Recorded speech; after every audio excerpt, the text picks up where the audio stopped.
हमारे पास ये दो प्रोग्राम हैं, एक है वर्ड मेन और अंदर कुछ भी नहीं है, और एक दूसरा प्रोग्राम है हमारे पास include stdio.h hash include stdio.h int main और integer i is equal to 1 लिखते हैं हम। पहले इस प्रोग्राम को समझते हैं कि ये क्या करता है। तो पहले यहाँ पे अगर हम i लिखते हैं इस वेरिएबल का नाम, तो सबसे पहले इसके अंदर आएगा 1, जैसे i इज इक्वल टू 1 को देखेगा। फिर यहाँ पे देखेगा प्लस प्लस i, तो इसको काट के कर देगा 2 और इस 2 वेरिएबल को यहाँ पे सेंड कर देगा।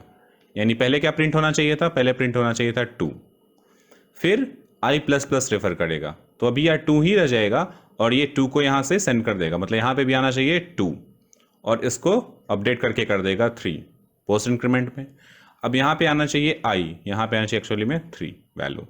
तो प्रिंट होना क्या चाहिए था हमारे हिसाब से 2 2 3। लेकिन जब हम अलग अलग कंपाइलर से देखते हैं कि क्या आंसर आता है, अगर GCC 4.2.1 इस्तेमाल करते हैं i686 के साथ, तो हमारा आंसर आता है 213। जब हम उसी को लिनक्स पे इस्तेमाल करते हैं C++ 5.9 सन स्टूडियो का, तो हमारा आंसर आता है 123। वैसे इन चारों का 123 आता है, अलग अलग कंपाइलर्स अलग अलग मशीन पे। तो हमें क्या दिखता है कि जब हम अलग अलग मशीन चेंज करते हैं, कंपाइलर चेंज करते हैं, तो हमारा आंसर डिफरेंट आता है। वैसे ही एक ऑनलाइन वेबसाइट है जहाँ पे मैंने कंपाइल करके चेक किया, इसका सोल्यूशन ये है onlinezdb.com। जिस पे हम कंपाइल करते हैं तो एक अलग ही आंसर आता है 313। तो समझने की कोशिश करते हैं कि आखिर ऐसा हो क्यों रहा है। ठीक है, तो देखते हैं आगे। तो हम जब पहले प्रोग्राम को हमने कंपाइल किया था, तो जब उसे हम GCC में कंपाइल करते हैं तो यहाँ हमें कंपाइलेशन एरर मिलता है, और जब हम टर्बो C में कंपाइल करते हैं तो ये कंपाइल हो जाता है, कोई दिक्कत नहीं आती है। तो एक्चुअली ये फ़र्क है स्टैंडर्ड्स का।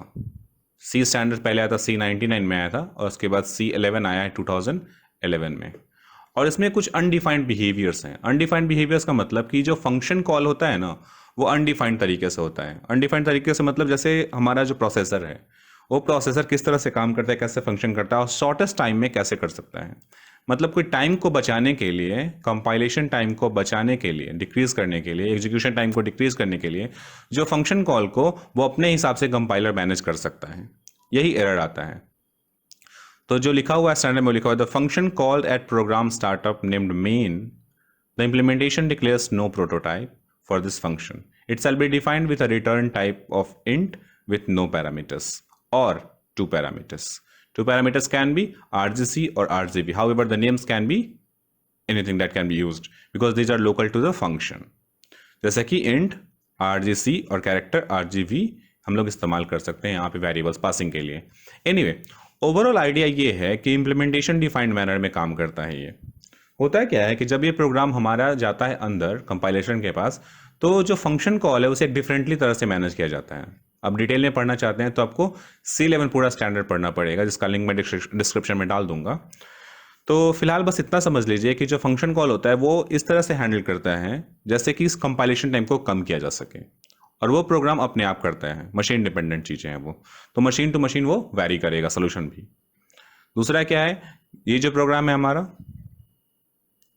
जो अलग अलग कंपाइलर के साथ अलग अलग सोल्यूशन दे रहा था, वो क्या है, the order in which function designators arguments and sub expressions within the arguments are evaluated in a function call.